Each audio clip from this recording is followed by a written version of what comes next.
Hey, it's 4 o'clock in Los Angeles. It's 6 o'clock in Chicago and 7 p.m.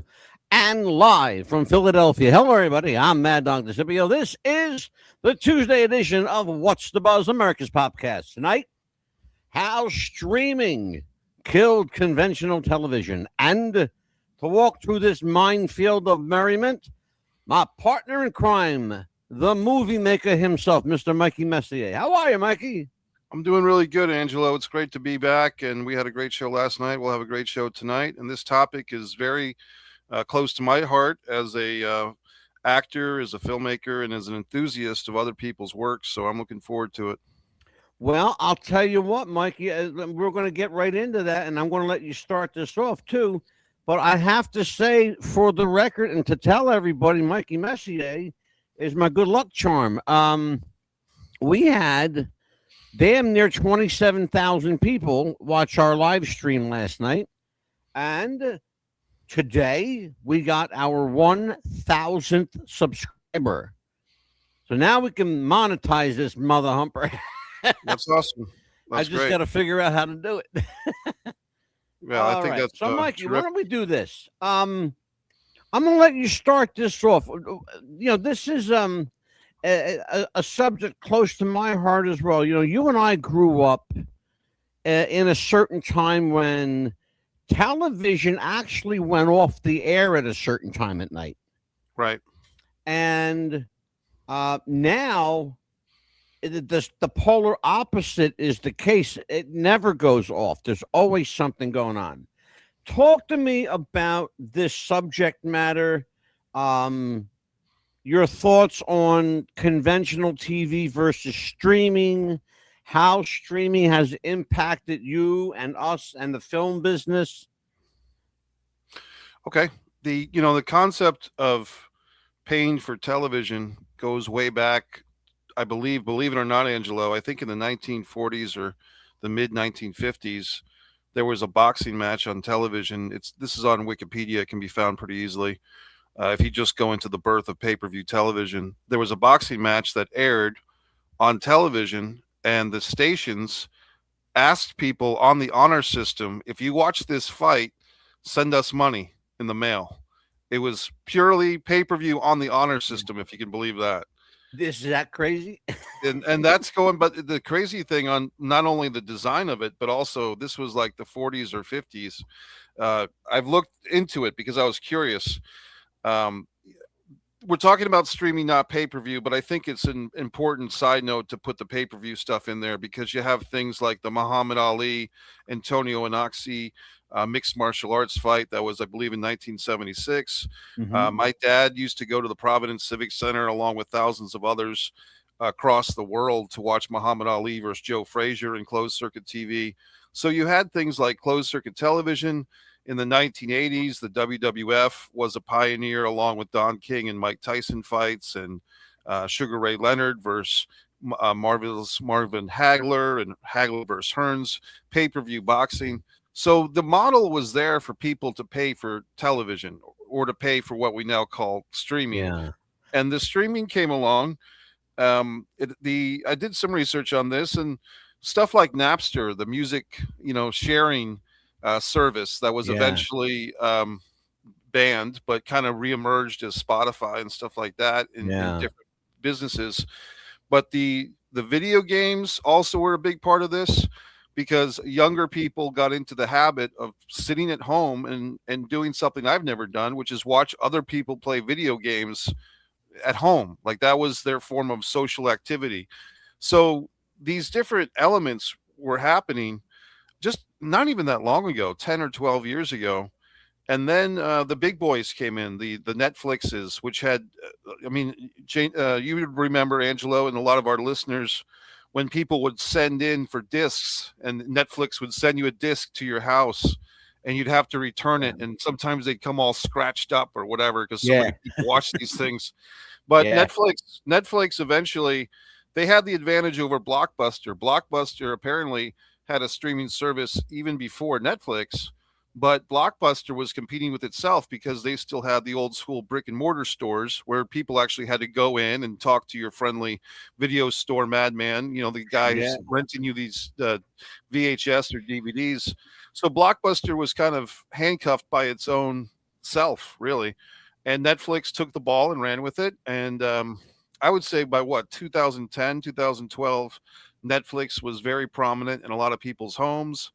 You had things come along. A lot of these videos I watched for research, Angelo, didn't give any credit to the WWE, but I will. I mean, their WWE network was when they took a marquee yearly annual event like WrestleMania, and they put it for the first time on a streaming service. So Yeah, absolutely. I think it's important too, Mike. You're going in an area that's critical when talking about the really the boom of streaming. WWE was absolutely at the forefront.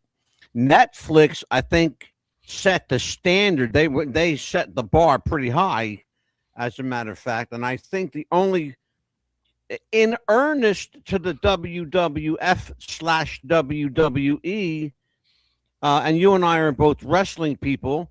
I think we have to say, Vince McMahon got on the subscription market pretty early on, and at least for its time made a substantial impact in streaming wrestling for 24 hours a day. Now we have full networks dedicated to 24-hour a day, 7-day a week wrestling. Mike, you talked about Napster, talked about closed circuit boxing and wrestling. By the way, that pay-per-view, that honor system fight back in the 40s, I believe that may have been Max Baer, and I believe it may have been Max Baer and oh God, who was the other guy? It may have been Max Baer, and I think the guy they called Cinderella Man. from the movie, Yeah. Jack. Oh, whatever his name was. I know it's an Irish fella. Jim somebody. I forget his name. Sorry, fella. But yeah, it was the honor system. The people sent $1, $2, whatever they could afford. It was, James you J. remember Braddock. that's J. it. Braddock. James J. Yeah. Braddock. Thank you. I was going to have a brain fart there, Mikey. No problem. But in earnest, do you know what the very first closed circuit event was? Because I did some research today. Yeah. Well, that's a great question. I will guess Inoki Ali in '76, but I have a feeling it's probably way earlier than that. 1974, Evil Knievel.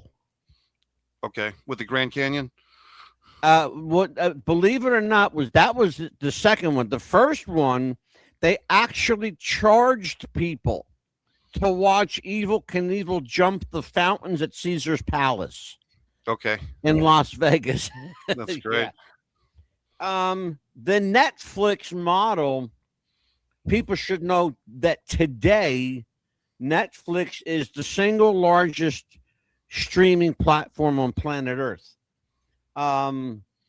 It's sad, but because you say something important, Blockbuster kind of busted their own groove, really, if you want to call a spade a spade. Blockbuster wasn't prepared, and I'm going to get your opinion on this, because Vince Russo, somebody that we both know, Vince Russo owned a couple of Blockbuster video stores. Right. And that's how he sold them and became a wrestling writer. I don't think, in my opinion, this is just and I have no proof of this, but I don't think Blockbuster, Mikey, was prepared for the growth that the video market underwent. I think that they were too late, um, a dime, a day late, a dollar short. I think they jumped on the home video market just a tad too late.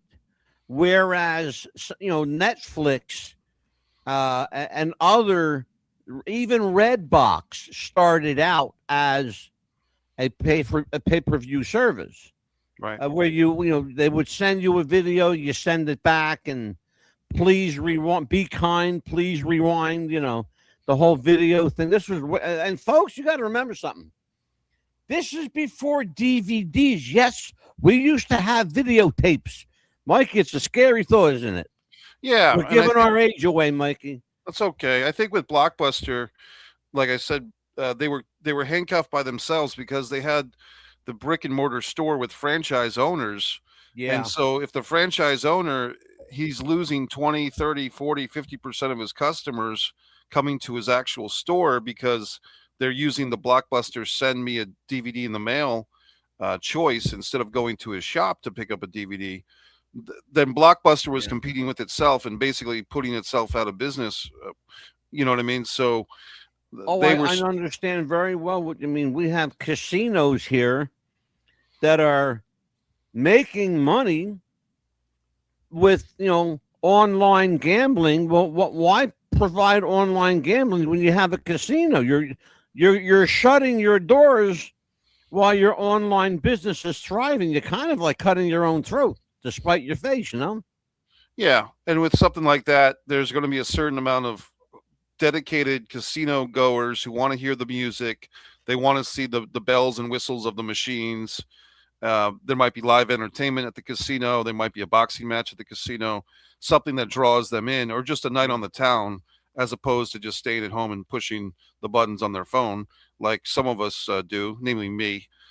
So I've gotten, I hear you. You ain't alone, brother. You're not alone. I've gotten a little caught up in the online gambling this year, but I've about broken even, so I feel good about that. I hear you. Well, let me tell everybody what we're talking about here. How streaming killed TV. We spoke a little bit last night. Mikey and I went a little into it. And I asked the question, is it dead or is it on life support? Mikey so aptly put, I believe it's on life support. And there's some convincing evidence to support that, Mikey, that television right now, I should say, when we talk about TV, conventional television, I think for all intents and purposes, is a thing of the past. So now we have to consider cable as the new conventional TV. Well, cable went through quite a boom there for a while, putting up cable, from coast to coast, from pillar to post. The problem is there was this other thing happening in Europe called streaming. And we have to tell everybody that's where it started. It started in Europe. The Europeans were way ahead of the curve on the TV front, Mikey. I believe it. Yeah. And that's where we got the idea here for, hey, they can do that there. Well, hell, why let's try it. Why not? So here's what I want to tell people. The death of TV. People are cutting the cord, using streaming services more often and finding much more variety through services like Netflix, Hulu, Peacock, HBO Max. Tonight, we'll explore how conventional TV may die off as a result of this new TV choice. But just when we thought we were getting ready to put shovel to ground and bury television, there's this new little contraption there, Mikey. We got that's our movie screen. That's right. Our television. That's our computer. That's our bookkeeper. That's our banking. It's all of this in one little neat little package. Right. How do you believe, Mikey, we're going to survive the technological revolution? Because we're still going through it, Mike. How are we going to survive the technological revolution and keep things traditional, like going to a movie theater, sitting down with your family and watching TV? I can't remember, and I'll give myself as an example. I can't remember the last time my family actually sat down together and actually watched something that we all agreed on, Right. because there's so much choices out there. My I think wife will watch her phone. I'll watch the TV. My daughter goes in her room and watches Roku. So, and we've got, and maybe this is an affront on me, and I'm sorry, folks, but yes, I'm a glutton for punishment. I have all the streaming services. I've got Peacock, Hulu, Roku, Netflix, Tubi TV, HBO Max, um, Stars. Then you name it, I right. got them all. A YouTube TV. I have that. I have that too. So, but here's the question, though. The people, even now, we talk about cable being the new conventional TV. People no longer even need cable, even for the so-called must-have content.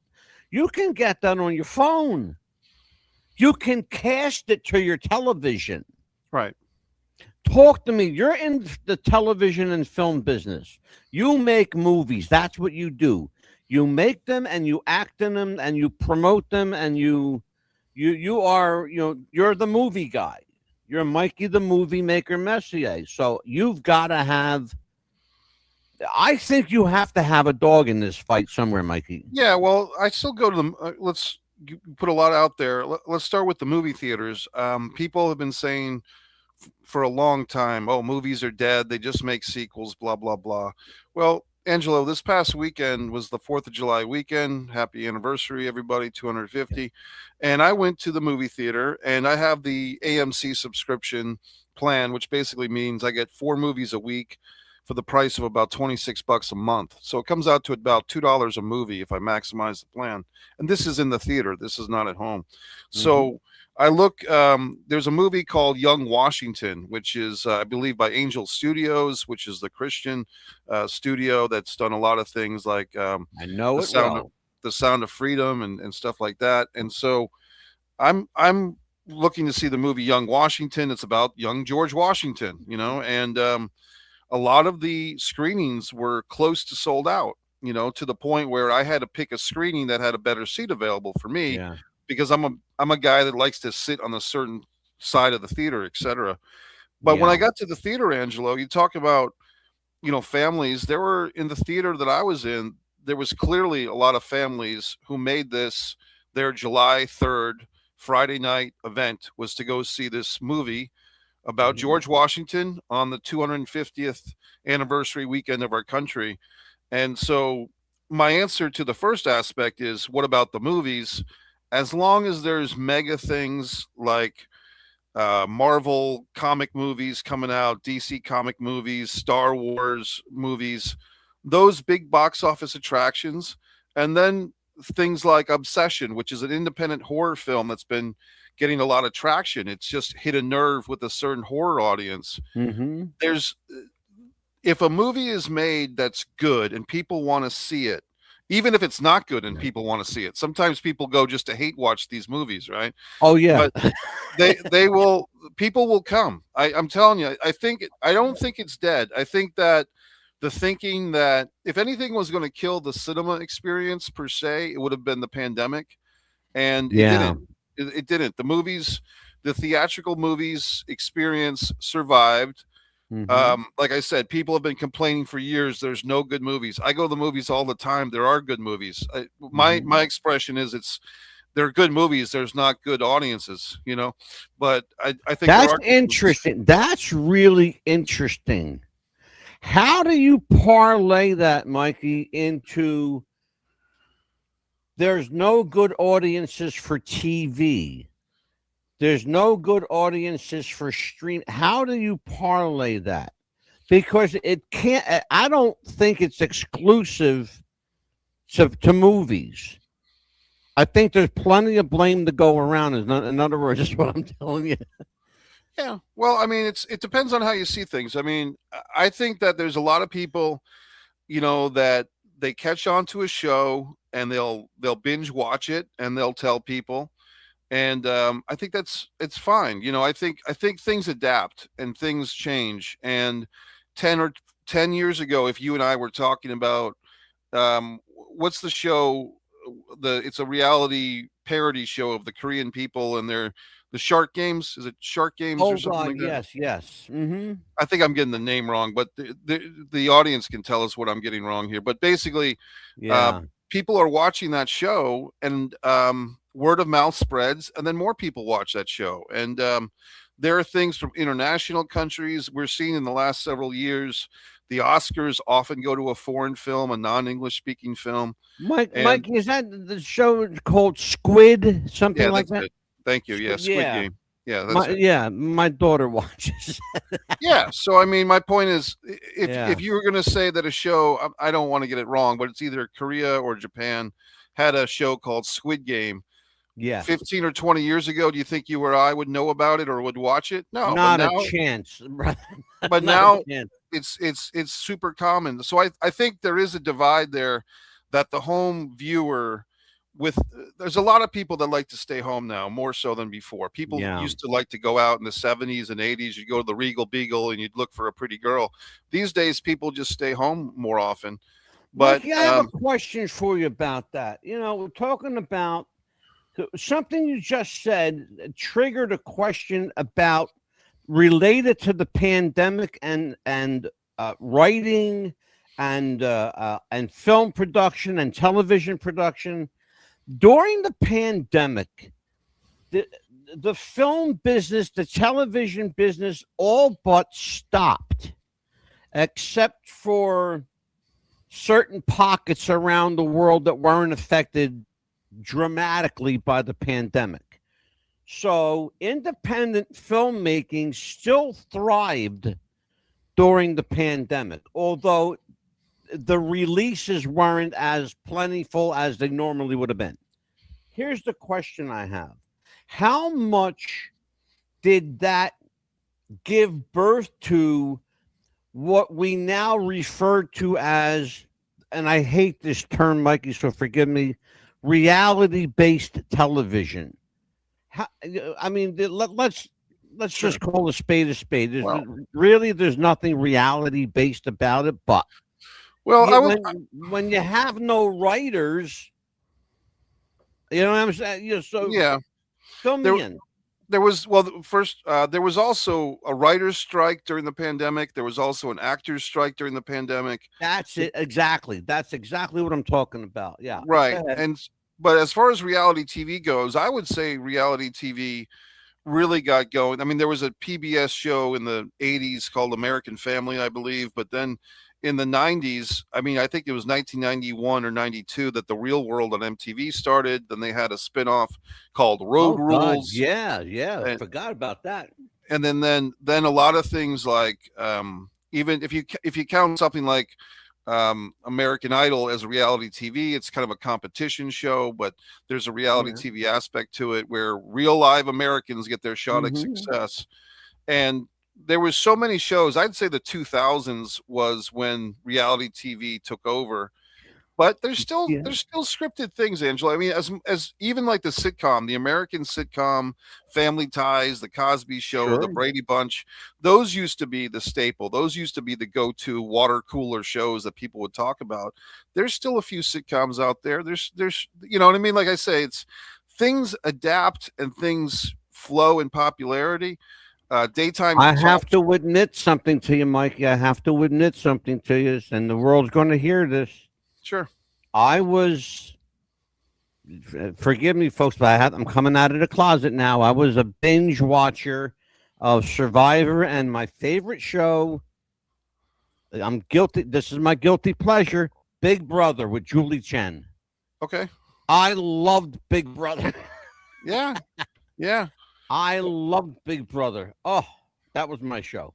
And these are Um, shows these are shows that for a decade or more were I mean, I think Big Brother's still going on. Didn't they just have a 25th anniversary show? I believe so. Mike, I want you to take a look at this. Well, let's watch this film together.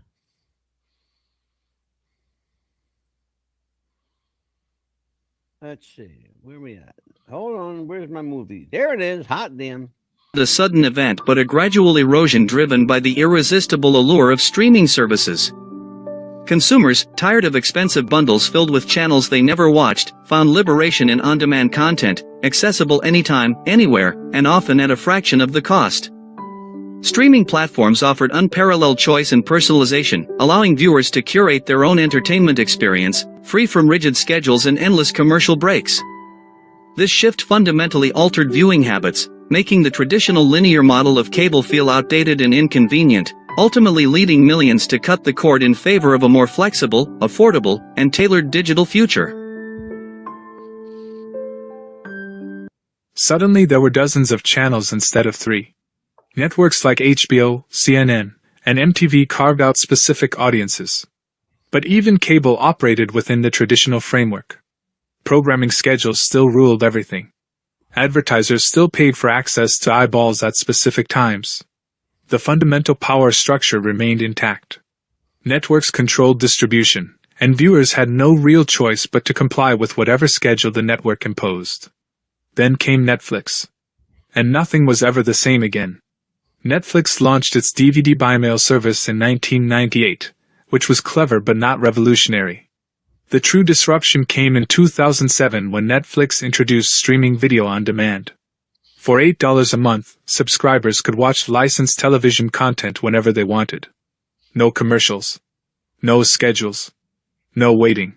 Streaming has killed TV. This is a sentiment you'll often hear from people when discussing the current state of television. YouTube alone is littered with videos that cover this very topic, and almost all of them are negative. Many people making this claim will have you believe that prior to the rise of streaming, television was utterly perfect. The shows were flawless pieces of art, and the productions themselves were practically utopian, which completely contrasts all the mass-produced, soulless content we're getting today. Yet, the biggest flaw in this argument is that it completely fails to acknowledge all the incredible stories we've gotten as a direct result of this shift in the industry. We've been blessed with some fantastic streaming shows in recent years, many of which never would have seen the light of day had it not been for the rise of streaming. We've also had tons of talented writers, directors, and actors burst onto the scene, bringing their unique creative visions to life. Not to mention all the existing talent that has migrated to these various platforms. Sure, there might be an absurd amount of content being produced today for streaming services, and not all of it is great, but this format has opened the door for some fantastic stories to be told. You cannot honestly tell me that this has any less of a soul than this. I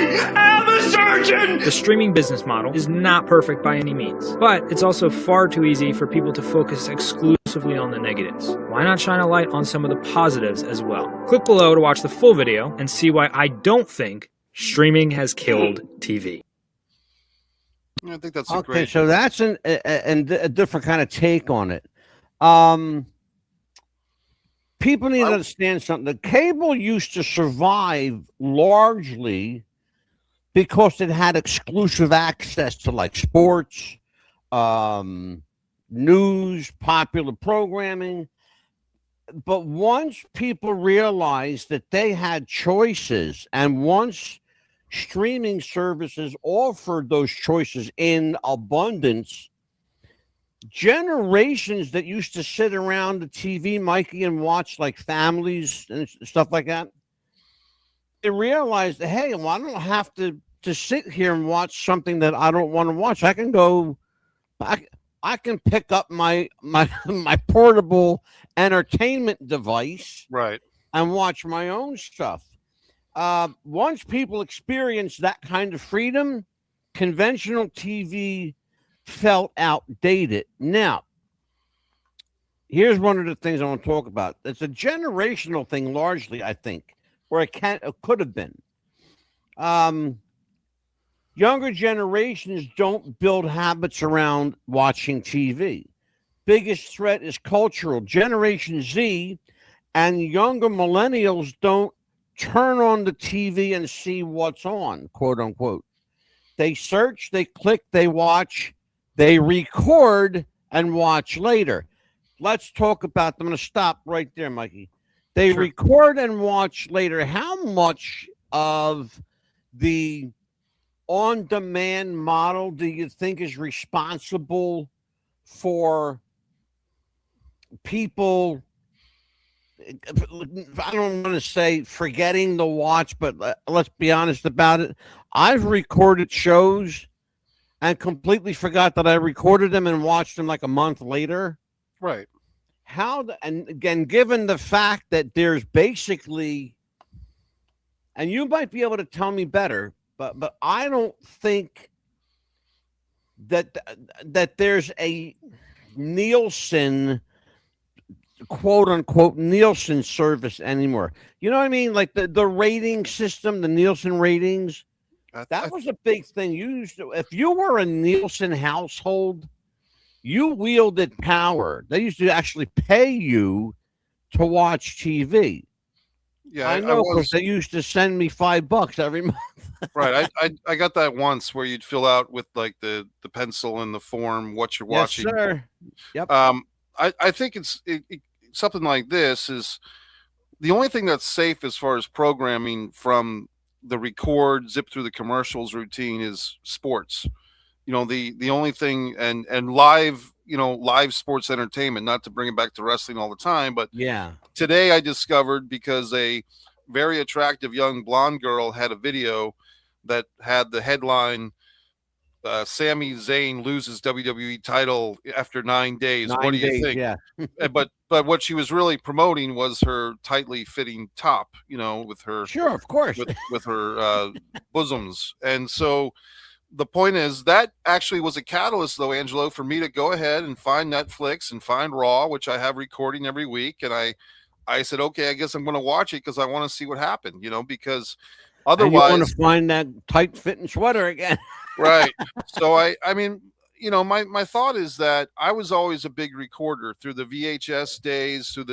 I actually had, you might have had one of these, a DVD recorder, which was actually like a VCR, but with a DVD-R as the blank. I have one not 6 feet from me right now. Hold on to it in my studio. I hope it still works too, because it those works. things are valuable. I have a VCR. Yeah. I have a VCR player recorder. I have a DVD recorder, and I have a DVD player. Yeah. Sure. I think one thing about the video, and I guess I'll do a little self-promotion here. Please absolutely. One of my books, A Distance from Avalon, that you've read, Angelo, I've had this script. I've written it as a stage play. I've written it as a novel. I wrote it as a film script. It's a gothic horror story, A Distance from Avalon. I met a guy about a year ago who suggested that I change it from a film script to a series script, meaning an 8-part, 1-hour thing. And I took about 5 months, but I basically adapted a 90-page script into 277 pages. And now we have plans to film it as a series and take our chances with the streaming platforms. So for me, a lot of that video, that 2 or 3 minute video you showed us from YouTube, rang true to home because I'm a Hollywood outsider. I was not born into a family of Barrymores or Baldwins or whoever, or, so for me to have the opportunity from Jacksonville, Florida, where I live now, I used to live in Rhode Island, to collaborate with some good people and make a series and take our shot at getting on streaming, that could be life-changing for me. That could be career-changing for me. So absolutely. The fact that there's all these channels opening up, and even my dad used to say that, the more channels, he was talking about cable back when, but all these channels are on 24 hours a day. All the streaming services are on 24 hours a day. For the producer, for the independent producer, for the network producer, for the corporate producer, there's always an opportunity to get your stuff out there. Whereas 10, 15, 20, 30 years ago, if you weren't born into the elite, or if you didn't fight and claw your way into that elite, forget about it, as they would say. So in a sense, the floodgates have opened. There's always going to, it seems, Angelo, as much as we talk about, there used to be the thing, called the dominant culture or the meta culture. When you talk about pop culture, where everybody Sure. kind of saw the same 10 movies a year, and everybody bought Bruce Springsteen, Born in the USA, and Tina Oh Turner, God, Private yeah, Dancer, right? yeah. There used to be the meta culture, which in the 80s and 90s, that's why we hold on to those memories so strongly. Like everybody saw Saturday Night Fever in the movie theater. Everybody It's saw Grease. interesting you say that because I watched an interview today with Bo Derek. Okay. Okay, she was the 10 girl, right? I know. Yeah. And see, we're really giving away our age, folks. But it seems like America latches on to that one girl like every 5 to 10 years. That Pam Anderson, she was the girl flavor of the month. Cameron Diaz. Carmen Electra was flavor of the month. Right. Bo Derek was flavor of the month. Suzanne Summers. Jennifer Aniston. Right. But the point I'm trying to make is I'm following suit with you that people, monkey see, monkey do. We follow each other in packs. Right. We follow each other, our habits to the movies. My wife and I go to the movies once a month. With the last film we saw was the Michael Jackson film.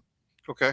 And speaking of a related subject, we will have a Michael Jackson confidant on the show. Mikey, you'll be part of that show. All right. Her name is Pearl Jr.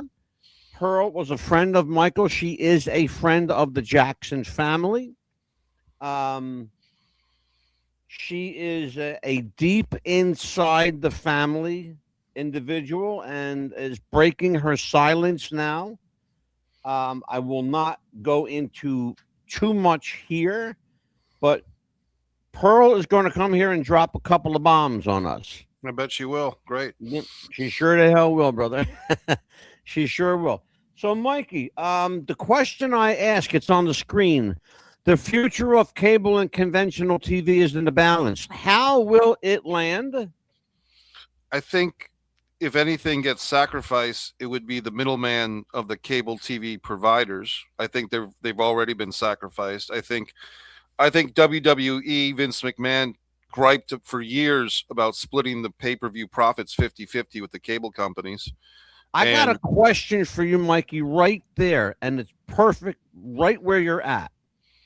How does that affect television or subscription rate distribution?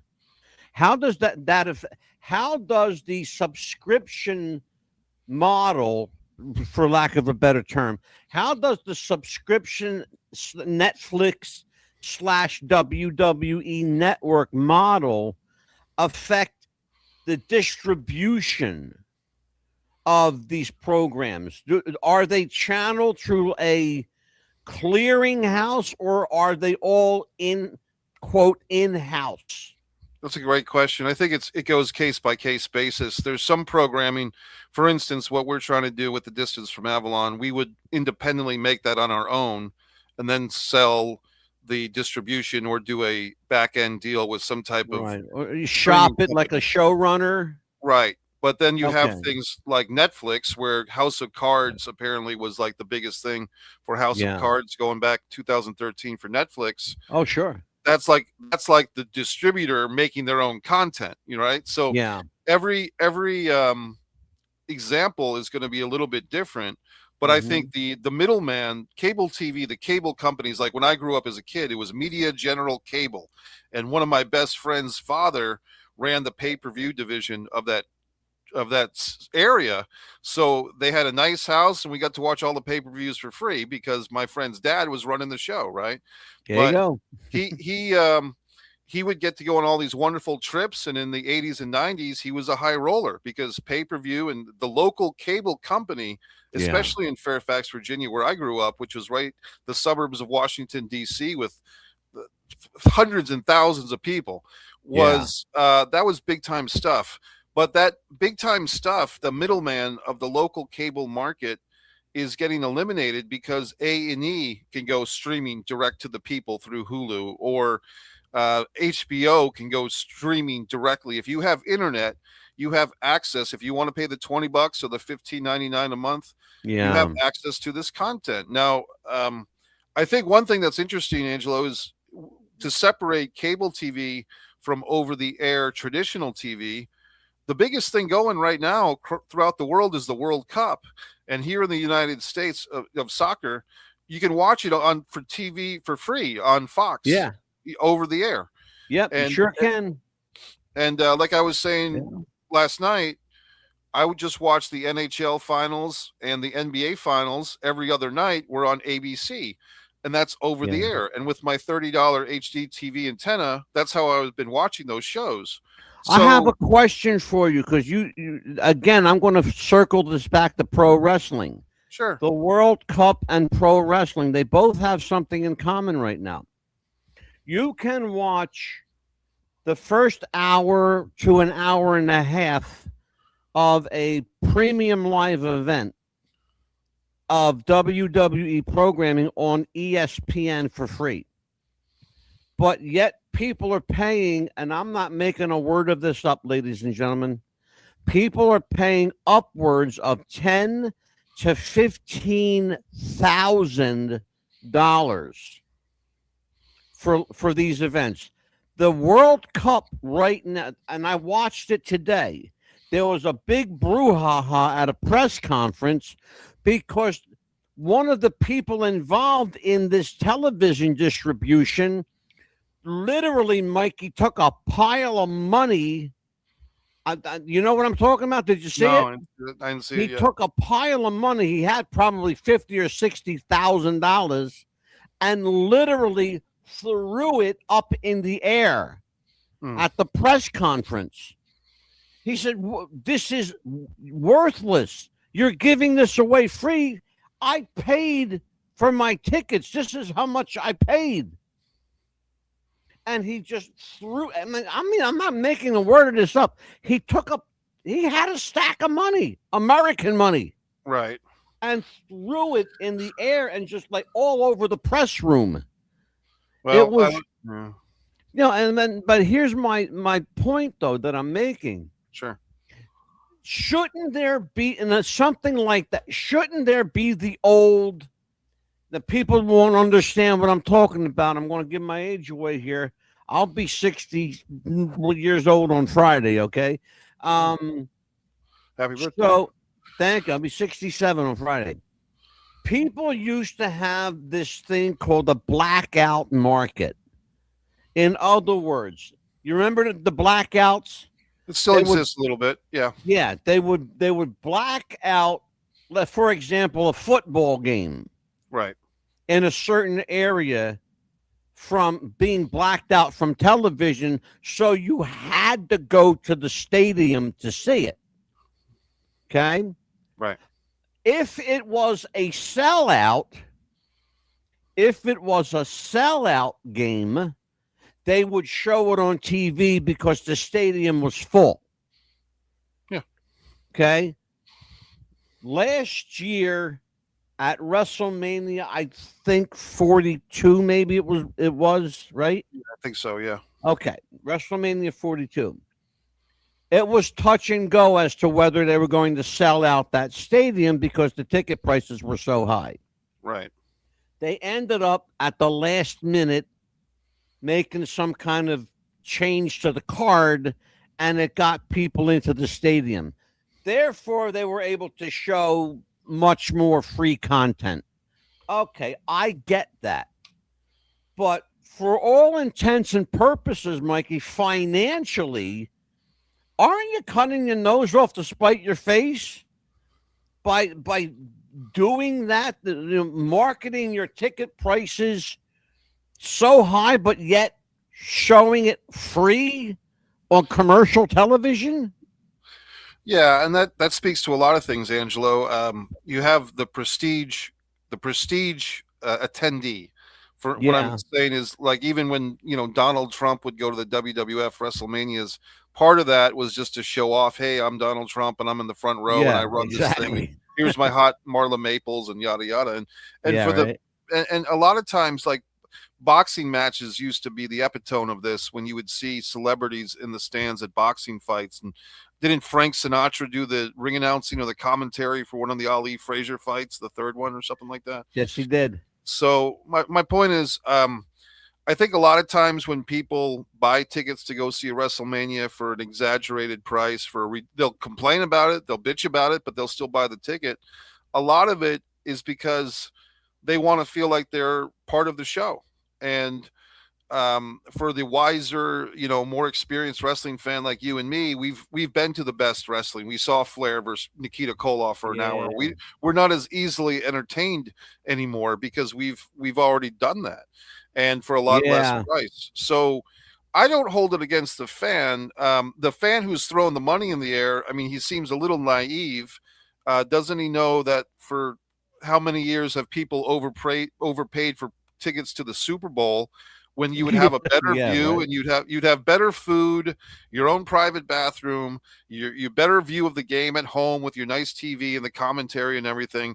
You go to the stadium, it might be cold, it might be hot, there might be a line for the bathroom, you may miss a big play, who knows what's going to happen. Someone might step on your foot, someone might pour soda down your back, and you might not have a great time. But for a lot of people, and I think this is a good thing, Angelo, I think it's good that people still want to be involved. I think it's good that people still want to come out and go to the movie theater to see a movie they could watch at home in 3 months, or they still want to go and pay the paid prices to see live music when they can listen to a CD at home. I think that's a good thing. I think that shows that our humanity hasn't fully been extinguished yet, even if we're a bunch of marks. I wrote something that I'll tell you what, I'm going to address that in a second here too. I wrote some thoughts down, and I want to share with you. TV channels may not collapse. They may end up folding into content brands. That was the thought I had. Instead of networks being channels, they'll become content studios for all intents and purposes. For example, HBO is no longer mainly HBO Channel 501. It's a streaming brand. It's now branded as HBO Max. Then there's HBO Signature.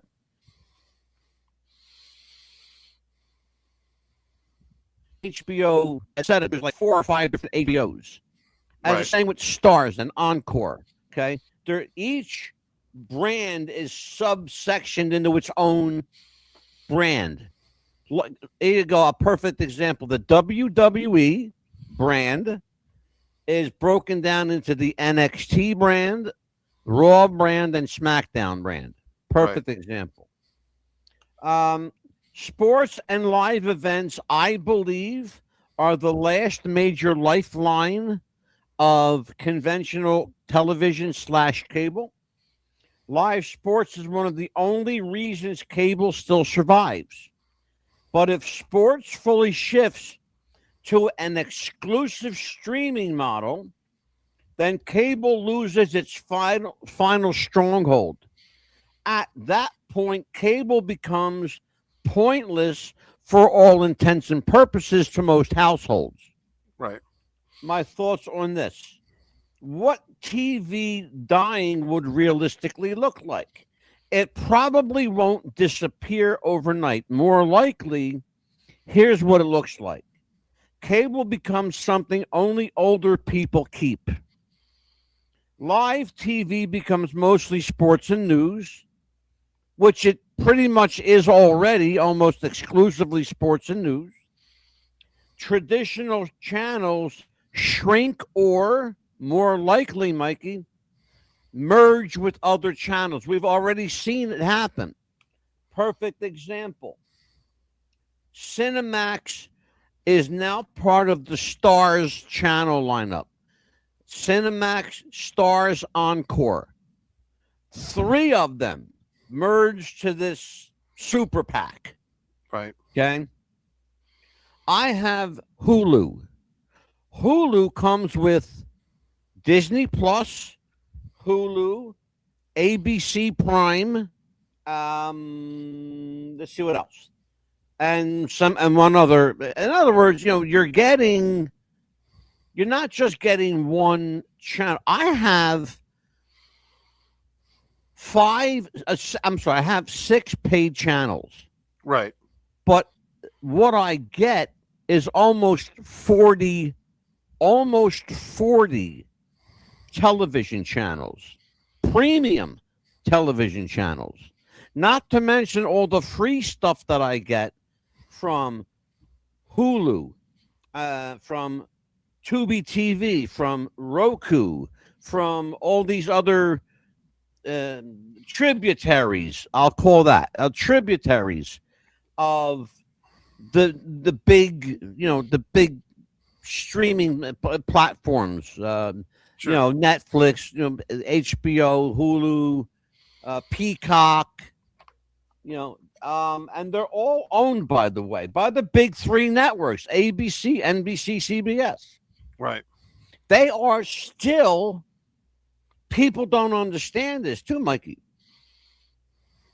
People don't get that these 3 networks are essentially the owners of everything you're watching. Right. ABC, CBS, NBC. It's always been that way, and it's probably always going to be that way. Yeah. So your thoughts on what I laid out here?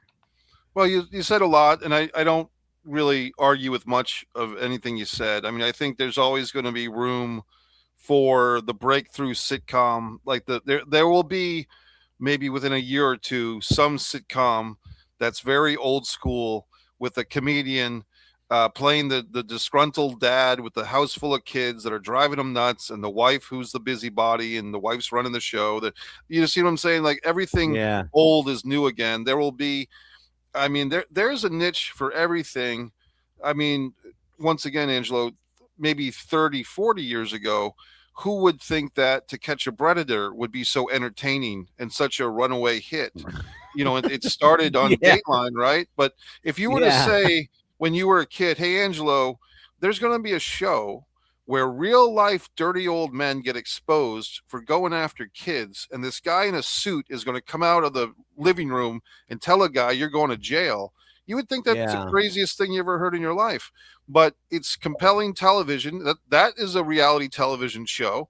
It shows the worst of humanity in many ways, but people watch it. And the show that I keep getting, I call it the car accident effect. Yeah, and you slow down for a car accident. Like, why? Because we're morbid fucks. That's what we are. Well, and I'm not taking a stand one way or another, but when President Trump ran in 2016, a friend of mine, when everybody was saying he was going to get slaughtered and lose and embarrass himself, a friend of mine said, Mike, that guy's going to win. And I said, why? He said, because people love to watch the train wreck. And they want to see what the hell's going to happen. And unless you vote for it to happen, it won't happen. But in any event, there's also twice. I think one thing that's a turnoff potentially for some people, Angelo, is the feeling that you have to be of a certain economic class to enjoy television now. And there are things like Hoopla. I think I told you about it. Hoopla is an app that my book is on audiobook on Hoopla. You can listen to Fighter play basketball for free on Hoopla. And there's one called Canopy, Kanopy, that's strictly movies and TV shows, and that's free as long as you have a library card, which is free to get a library card. You can get Canopy and Hoopla for free. Yeah, we actually have it upstairs. Mikey, I want to do this real quick. We one of the things that we do around here is we are very proactive with people who need help. We are offering help if you need it. I got some phone numbers for you guys, so check this out. And after this this public service announcement, I will tell you how you can reach out. If you or someone you love is struggling with addiction or alcohol dependency, help is available. Recovery is possible, and you do not have to face this alone. If you're tired of fighting shadows in the middle of the night, if you're carrying a burden that's become too much to fight, if the bottle or the needle feels like all that's left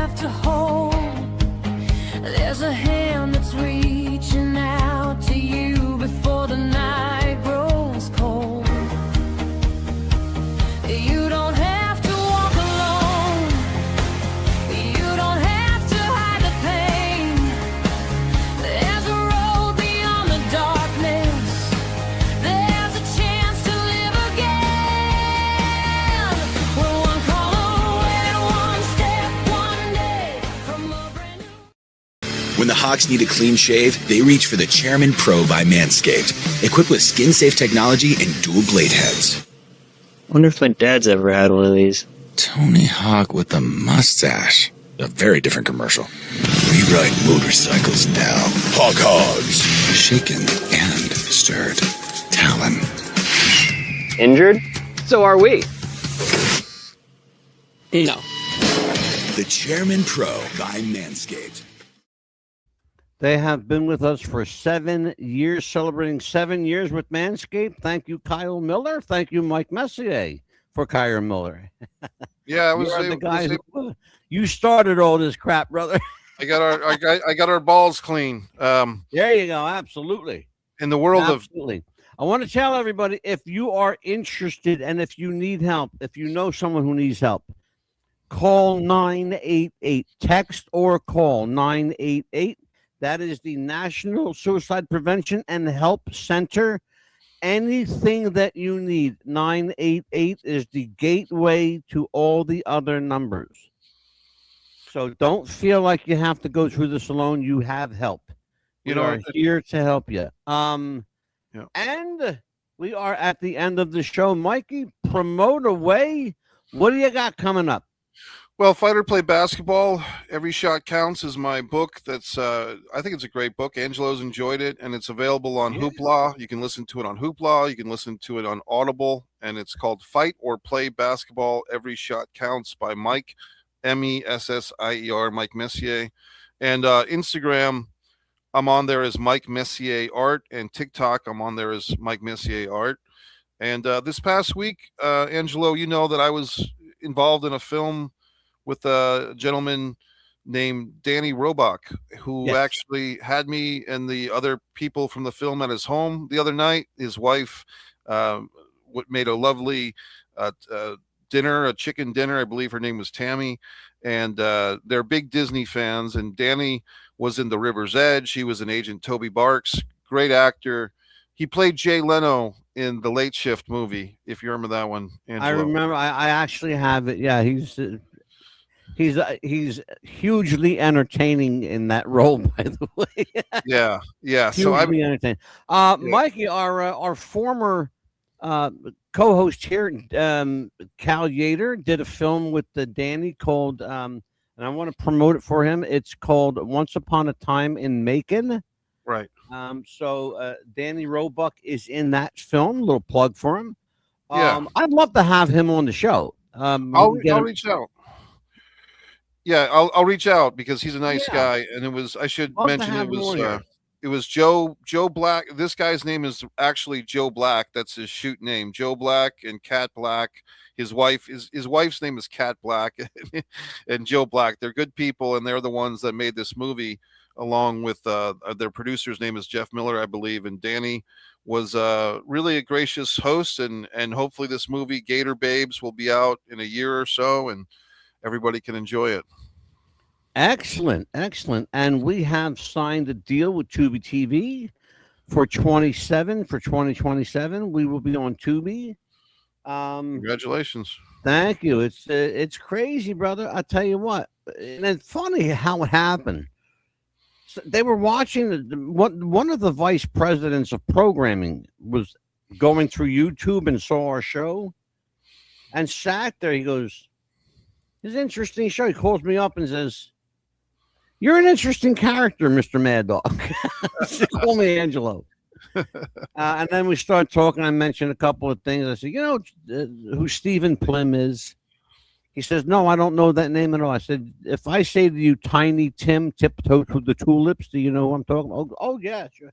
Tiny Tim's manager was Stephen Plim. He's a friend of mine. I said to this fellow, Tony, I said, "Tony, Stephen Plim says that I'm the Johnny Carson of podcasting. Now, what do you think about that?"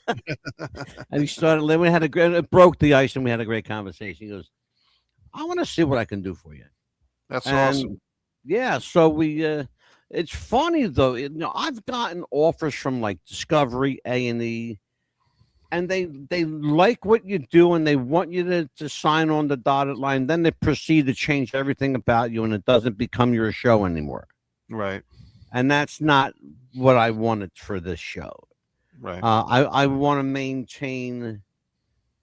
I want to maintain the integrity of what I do. This is for me. It's a talk show. It's a podcast meets Merv Griffin. Sure. You know, Mike Douglas, Johnny Carson. The name put Tom insert Snyder. name here. Yeah, you know. I those Yeah. Go ahead. uh, Mikey, yeah. well, just talking about how things adapt and change. I was going to say earlier, like daytime talk shows were the big rage in the '90s, like Oh Sally God. Yeah. Raphael and Ricky Lake and Montel Williams, all these people that had shows that don't have shows. And you just mentioned the late night guys, the Dick Cavett and the Tom Snyder, and Yeah. you know what I mean. And so it's just I interesting. used to talk to Tom Snyder once a week, brother. He was great, and he was had the his. best. You know who Yeah. I got coming on the show? You're gonna love this. Here's a blast from the past. His name is Mason Reese. You know who I'm talking about? Sounds like a wrestler to me. I'll show you Mason. Let me pull Mason's picture up here for you. Okay, Mason Reese. is it the wrestler turned actor? Is that who it is? No, child actor. Okay, Here you I'm go. thinking of somebody else. Yeah, I'll show you Mason Reese. Here we go. All right, let's Perfect. see, folks. For the All people listening at home, I'll try to do the description of Mason as I see him. Right? Mason Reese, right here. Okay, let me pull him up. All right, Yeah. folks, we're just waiting for the photo. Okay, this is Mason Reese was a child actor. Okay, You saw him on Love Boat. Oh God, any number of shows back in the day. Here's Mason. okay, He was a child actor. He was the Oscar Mayer kid. Mayer. He loves That's to eat him. every day, and that's what he'll say Yep. because Lunch begins with Oscar Mayer. I remember the song. Yeah. Yep, that's the kid. Oh, good for him. Good for him. He looks good. That's Mason Reese. He was a pretty regular guest on the Mike Douglas show. Yeah. Big fan of Harry Chapin. He used to cry every time Harry Chapin sang "Cats in the Cradle." Oh yeah, it's doing. Yeah. Well, I'll tell you what, folks. We have a lot coming up on the show. Among them, actor James Woods will be here. We are trying to acquire the services of actor Kevin Spacey. We are in contact with Kevin Spacey's people, and we're trying to get. We have confirmed actor James Woods will be here. Great. We have Fellow Rhode also Islander. Yep, we will have also confirmed that Pearl Jr., family friend and close confidant of Michael Jackson, will be here. Also, actress Michael Learned from the Waltons will be here. Dean Butler from Little House on the Prairie will be here. Neil Aspin, the author of Titanic, the Kindred Spirits, a Titanic love story.